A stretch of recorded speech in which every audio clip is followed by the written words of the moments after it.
Ngasi numida wairam phongkiba kangla pau digi maruiba pau khara khangasaraga miyamda khudo tamjake Manipur da kanglup ki irang thoklinge manungda any gilala wasingda khulai supply tawba mejo ahum gi mathakta NIA na charship phal tawrakhrei Manipur da thokliba kanglup ki irang asigi manungda any gilala wasingda khulai supply tawramba mejoram dagi mioi ahum gi mathakta NIA na charship phal tawrakhrei haidei agency ki pauna hairibana Mizoram dagi mioi ahum asi North East India gi agents group singda ainka ni nongmai maru amasung explosive sing supply tawba amasung ta freaking tawbagi thabakta senai haina NIA gi charsit aduda palle NIA na thagalakhiba supplementary charsit aduda haribana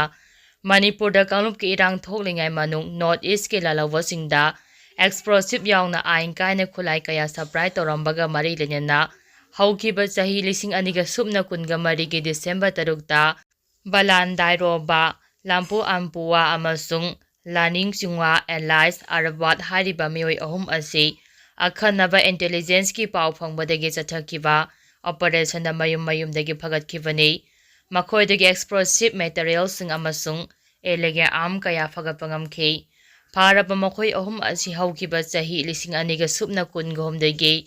May ahum dagi tholakkiba kanglup ki irang asigi manungda militant activist singda mateng pangwa yauna makhata na irang asi chathanaba hotnabada achawba role lawba misakni makhoi ahum asina kanglup ki irang mayoknariba Manipurda operate tawba tongan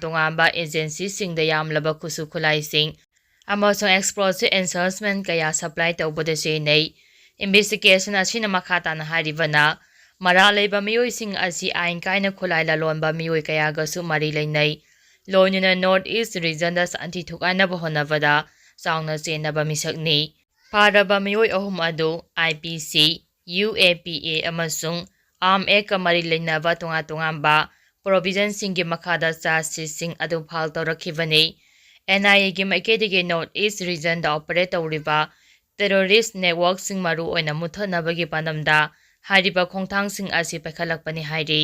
makatarakpa pauda yongna tan yenbagi fibamda India lengakna sanariba poram khudakta lepkadabani amoko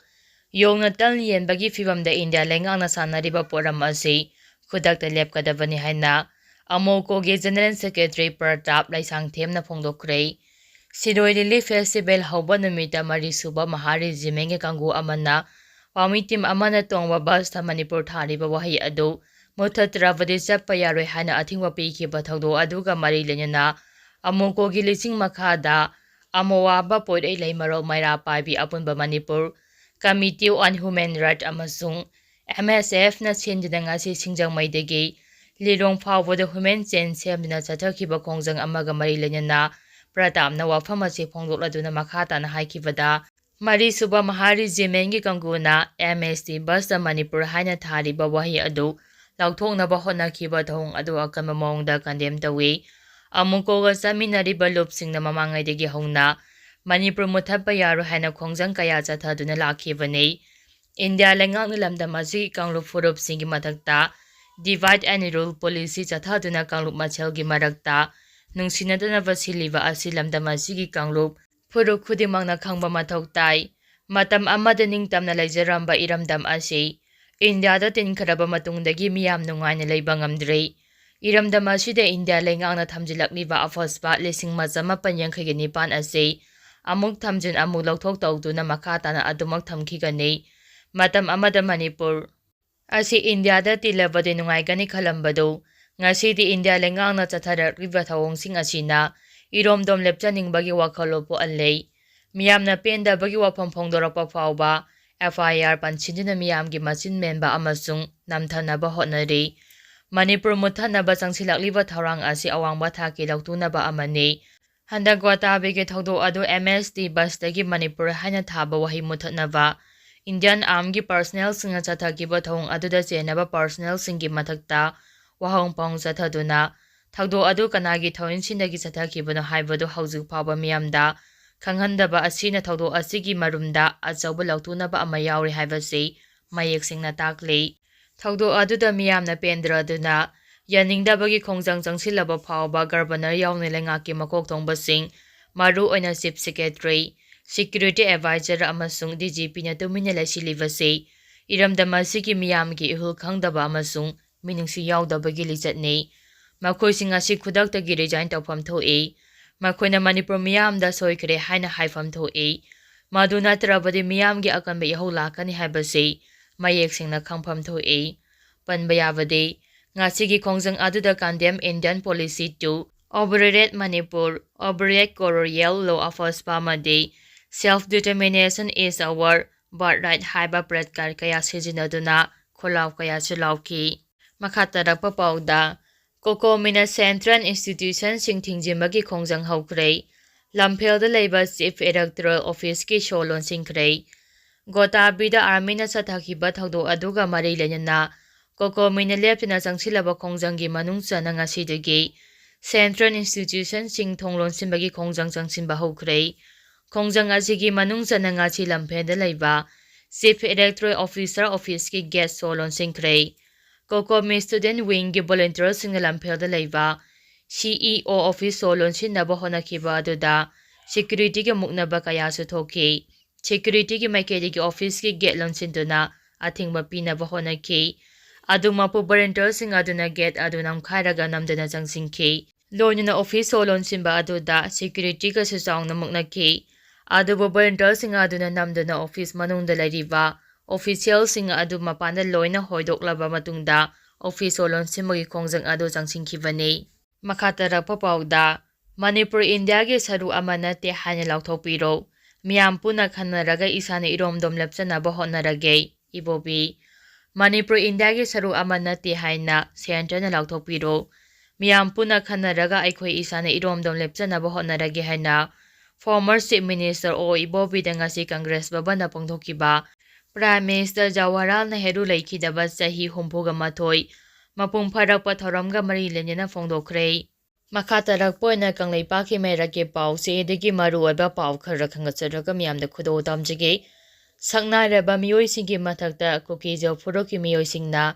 Rouramme Police Station report torakpadagi case register tawkre. Lamdam asigi saknaraba miyoi kayagi mathakta Kuki Phurokki miyoising CSO singna tungan-tungamba charge kaya tawduna Rouramme Police Station da report torakpagi matung ina police na su case register tawkre haire. Makatarakpa pawda, Ministry of Home Affairs na masagi phirep ama lawba ngamdringaida CSO singa wari sanaba yaukiroi, Nando Luwang. Ministry of Home Affairs na masagi phirep ama lawba ngamdriba faba amuko na CSO singa wari sana si haina kaurakpa yaukiroi, Manipur miyamgi khandaba Governor, Chief Secretary, Security Advisor phamthado haina amukogi President Nando Luwang na phongdokre. Makatarakpa pawda, Hourakpham leitaba Kuki Phurup, India dagi tanthokhigadavane, ABHM, India dagi Kuki tanthokhigadavane haina, Akhil Bharatiya Hindi Mahasabha, ABHM gi National President, Rashri Chaudhary na phongdokre. Ngasi Chingmairongda leiba Krasi Grande da pangthokiba, Paugi mifam amada Rashri Chaudhary na paumisingda phongdokhibada, Kangdup amadi Phurup khudimak masa-masagi, mama leiba amadi mapa leibak loina lei, adubo Kuki Phurup kidi Hourakpham leite, migi maramda nampuda saidangduna leiba Phurup amani, makhoiba India dagi tanthokhigadavane, Manipur asi India na ningtamna honavada, Netaji Subhash Chandra Bose na ahamba India gi, Frek Singkhatuna INA linkhatkiba India gi oiba, maru oiba mafam amani, mahangna makhata na hai, immigrant Kuki singna changlaklaga lamdam asida landarakliba asi yaroi,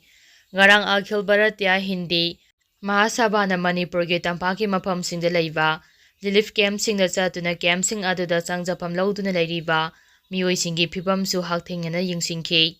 India gi Prime Minister su laktuna Manipur miyamga unaraga, irang asi athubada losinaba hotnabiyo haiki.